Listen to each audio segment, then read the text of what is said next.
Well, hello, everyone. I'm Ed Parcaut. I'm here with Francisco Ruvalcaba. Thanks for coming in today. Thanks for having me. Oh, my pleasure. So, yeah, no, we were kind of talking a little bit off air, right, about the rates going Mhm. up a little bit. Mhm. And I mean, I think it kind of just begs the question, right? And as we see the volatility and everything, right? Like, because what are they at right now? Is like, I really can't tell you because I'd have to do an APR, but Fannie Mae is saying it's in the low sixes, let's just say. right. High five, low sixes is what they're saying. Yeah. And that's where, I mean, we're not that far off, right? From fives, like low fives. So that's where, Like a point? well, you know what I'm saying? Like, it's kind of like, we've been trickling down. I mean, we were struggling right at that 7, Right. and Well, I think now as we're getting closer, we're starting to see those things change. yes, I think there's just a lot of information out there that's coming out, and people are expecting it to be worse or so much worse than it's coming out a tenth worse. This is happening. They're still worried about so many other things that are happening with it. So what they're worried about this month is, with OPEC saying they're raising their prices. Now we didn't have inflation this month for the gas sector, right? For the fuel part. Well, then next month we're going to see that. And so that's going to mess up the numbers. Even though May 10th, we're supposedly seeing some numbers that's going to be really good for us and we're going to make some changes, rates improve or whatever is what we're hearing, but don't know because things can change all the way through that. But the whole purpose of, I've heard all weekend, I was listening to some people and they're like, buyers are saying, I'm waiting. What are you waiting for? 3%. You're never going to buy then. Right. Right. I mean, that one's really, I think out of there. But that's where, like I It's told really you, out of there. yeah, There's one time in history, before the pandemic, the lowest rate I ever did was a 3.25. So yeah, no, and I think too. I mean, as we still have the calmness, right, in the market, like there's still opportunity there to negotiate. That's where we still say, get in contract now. right. Because I mean, Calmness. 14 offers on a property is calm. well, I mean, at least it's not what we're expecting, right? Like I No, think we were what we're expecting expecting is going to be a lot worse. we were expecting kinder, gentler for the last few months that we've had. Now that's gone. Yeah. Yeah. And I've been talking about, the people who got into contract, had money for sellers concessions. Then all of a sudden, they're like, I can't do this, I can't do that, but they don't understand that what they had in their hands, and now they're searching for the same house and want the same payment, but it's a totally, they don't have that seller concessions to buy the rate down. Right. And I think that's the toughest part, where as the rates do keep declining as well, it's just because, like I said, right, it's still possible right now. It's just not as likely, and What? it's getting those credits, right? Oh yeah, well, you might have to raise the purchase price. So what you can do is negotiate the purchase price, right? Right. Okay, now we want to add 10 grand to that. Yeah. And even with that, it's like those kinds of little ways to tinker with aren't going to be around. I actually went to an open house, and I met with the client who, they're currently living in the Bay. They need to sell and they're trying to move over here. But their house isn't on the market, and like I could have confidently said a while ago, like I actually helped somebody get in contract like that a few months ago, where they submitted an offer without their house even being on the market. Not anymore. That's not going to happen. I mean, it was happening. I mean, now, the agent was actually saying, hey, we don't even want to see you guys on the market. We want you in contract. So, for the longest time, like I kept reaching out to all my clients that were in that position, that needed, want to make a change, but they need to sell in order to do so. And they were like, no, we're going to wait, we're going to wait for rates to get better. But that only ends up disservicing them, right? Because it's just going to be harder. It's like I said, look, we can do this. We can completely take this route if that's what you want to do, but just understand that you're going to have to, you completely are throwing away your negotiation power. Right. Trying to take the route of, not being on market and submitting, Right. and saying, hey, if you accept this, we'll go on market. Like, it's just go on market, get an offer, tell me to replace it, or close and rent it back for 60 days. Right. This market's going to get, each day as we move forward, this market is changing to the market that we don't want. Right. Which is no inventory and a ton of people looking. Yeah. That's the problem. I mean, we're kind of there, but no, it's and that's the scariest part, I feel, is, we're and I didn't want it to happen again, but I very confidently do feel that we're going to enter that stage where, I mean, you're going to have to start releasing contingencies. And that's, that's the hardest piece. Well, I had somebody ask me about they put a loan contingency for 17 days. It's like, these people are already approved. It's not a big deal, right? We'll get it done. Well, what about the appraisal? Appraisals coming in faster because there's not many appraisals being done. Yeah. It's people don't get it. I mean, I ran the numbers the other day, and the amount of sold so far for this year, right, per day or whatever, you times that by the whole year. We're only at 161,000 whatever for the sales for the whole year. If it keeps going the way it's going with the volume with the actual inventory that we have. I've talked about this before. 450,000 is our average numbers of closed sales in California a year. Last year was 250 some thousand. And now we're only going to be at 161,000, which was less than last year. That's going to be. Yeah. Yeah. And what gets affected by that, not just housing, but also the rental market, right? Like, and that's the biggest piece that I've been also trying to get my clients to understand, is that it's only going to get harder. I mean, I have clients that I've been helping, and I got in touch with first like 4 years ago, and I check back in with them, but it's just like the idea of purchasing is so far gone now, and it's sad, right? Right. Well, they lost the opportunity because of what they make, right? Yeah. And I mean, I had clients like approved at that time, and they're like, oh, you know what, let's just wait. We're going to wait for a better time. And better time. Lowest freaking interest rate there is. What better time was there? Yes, you had to write a lot of offers over. That's I got some people that one of the first people I helped from the radio reach out to me because they wanted to write an offer on another property, and that they didn't understand where the market is. That property had 25,000 over asking, plus. You know what I mean? And that's where the market is. Yeah. I know. I even showed a house that was like, I mean, granted, it wasn't a great area, but it was just really just needed a lot of TLC, needed to completely be remodeled pretty much. And they had about 20 something offers, started at like 400 and went for like 520. Wow.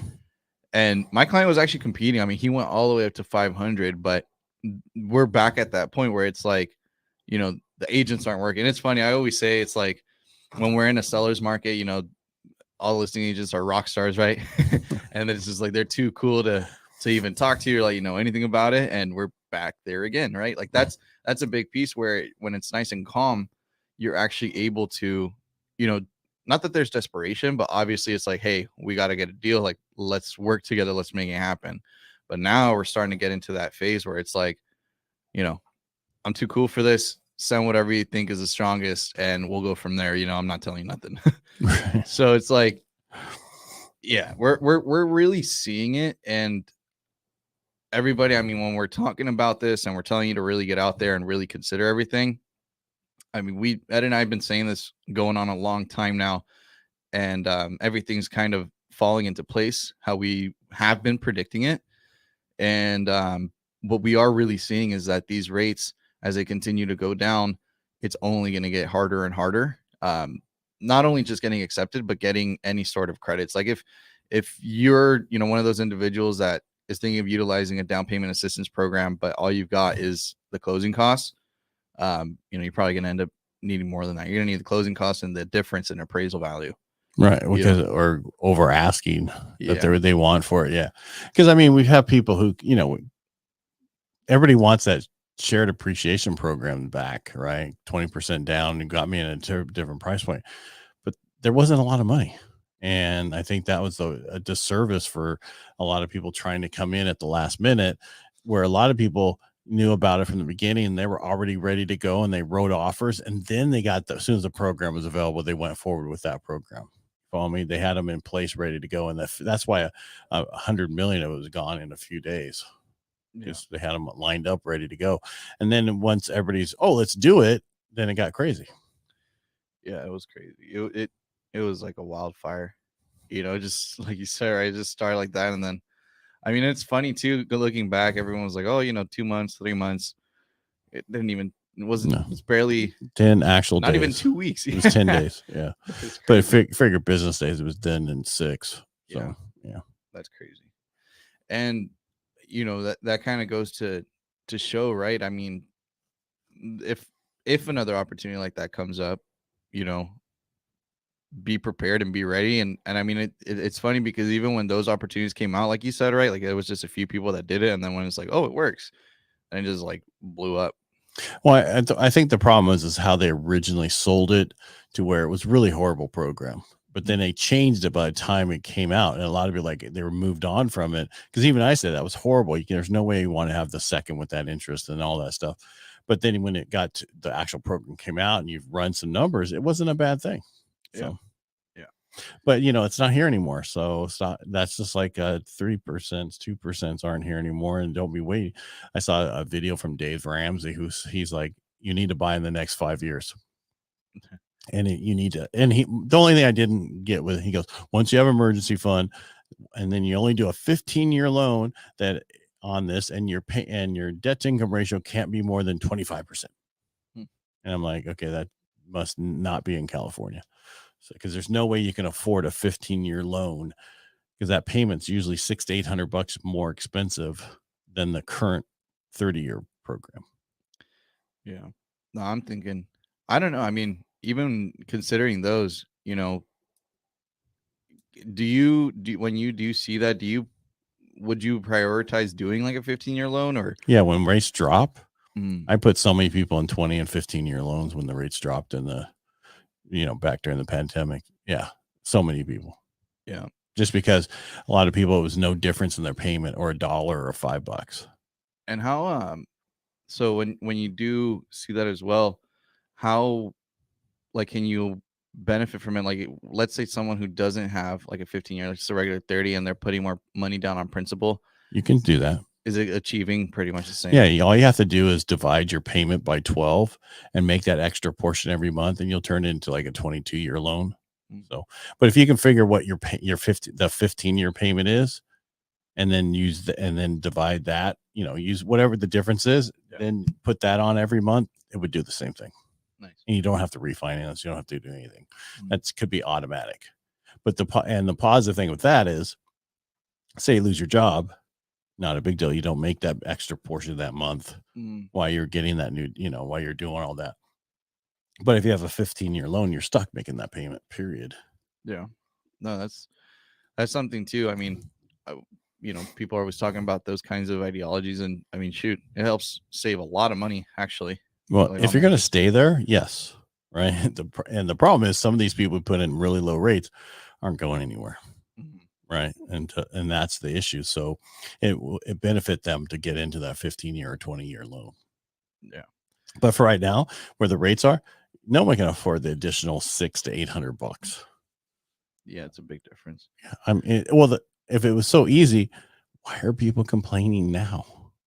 Yeah. Because the difference in between what your payment was at 3% versus your payment is now is about $800 to $1,000.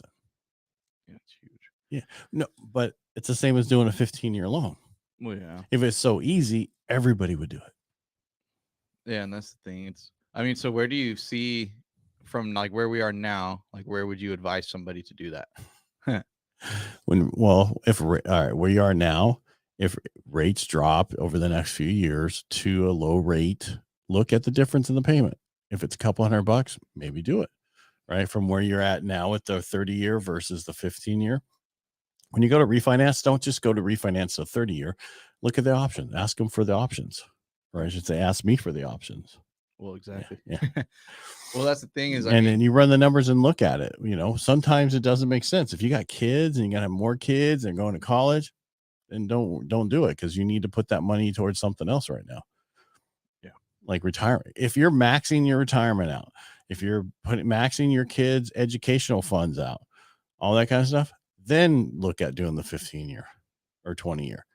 If you're not doing that, don't even think about changing anything on your mortgage, because a lot of times people will change the mortgage to pay it off by the time they retire, but they didn't put any money away for extra retirement. Yeah. And now they have a house that's free and clear, but they're strapped for cash. So then I have to come in and do reverse mortgage for them. And they're in a worse situation than they would have been if they had maxed out every type of retirement first and then paid off the house. Yeah. You follow me? No, and that's the type of information that obviously people need to hear, because I think a lot of the times, and that's why, I mean, we even try to say to just come and talk to us, like we don't, it's no strings attached, really. It's more so about helping you understand and just helping you be in a better position. I mean, just talking with one of us, for a little bit, I mean, like these things that you're saying, right?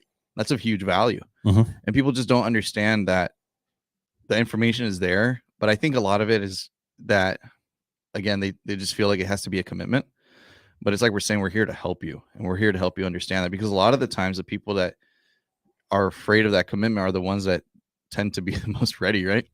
They always come in and they find out and they're like, oh, well, I can do it, So, well, the ones who can are the ones who think they can't. Yeah. The ones that can't are the ones that think they should. Yeah. So. And they're usually the ones that got the participation trophies as kids. There's a huge thing going on right now we've been talking about, because of they're trying to pass some bill in one of the states to ban participation trophies. I mean, I took my psychology classes and everything. There's nothing better than just positive reinforcement, right? Yes, but you have to be. Someone's got to be a winner. Well, okay. Let's see. We're going to have the Olympics now. We no longer have gold, silver, and bronze. We have everybody wins. Oh no, that's horrible. No. Well, that's what I'm saying. Is I think they're going away with the old tests to get into law school, medical school, all this other stuff. I don't want those doctors treating me, or those attorneys. They don't have to take a test to get into schools. No way. I don't. Yeah. No. What do you call a person who passes the medical school with 70%? What do you call it? Doctor. Just not the doctor you want. Yeah, man. That's crazy too. I mean, don't worry. 30% of the time, I'm gonna get it wrong. Yeah, they'll look it up on Quizlet in the middle of the surgery or something. Huh? I'm just saying, it's like we're going the wrong way. We need to fix this. So, anything else before we go today? No. I think that was great. Especially, again, like we said, considering all of those options, talk with Ed. Figure out what's going to be the best, what's going to be the best route for you to take. And again, I mean, it's all about future proofing and making sure that you are ready for the future. That is correct. And make sure that you're ready to go once you want to move, because some people, I'm not ready, but you need to have it looked at now. If you're a seller thinking about selling down the road, you need to talk to somebody like me first before you even think about putting your house on the market. Because what if you're not ready? What if you messed up on something and you didn't know about it, right? This happens all the time. People make a mistake. They forget this or that. Life gets in the way. Put everything on auto pay so that doesn't happen. But yeah, check with somebody like myself and Francisco before you move forward on anything. Yep. Get a plan going. That's right. Make it a great day. Thank you. Thank you, Francisco. Thank you.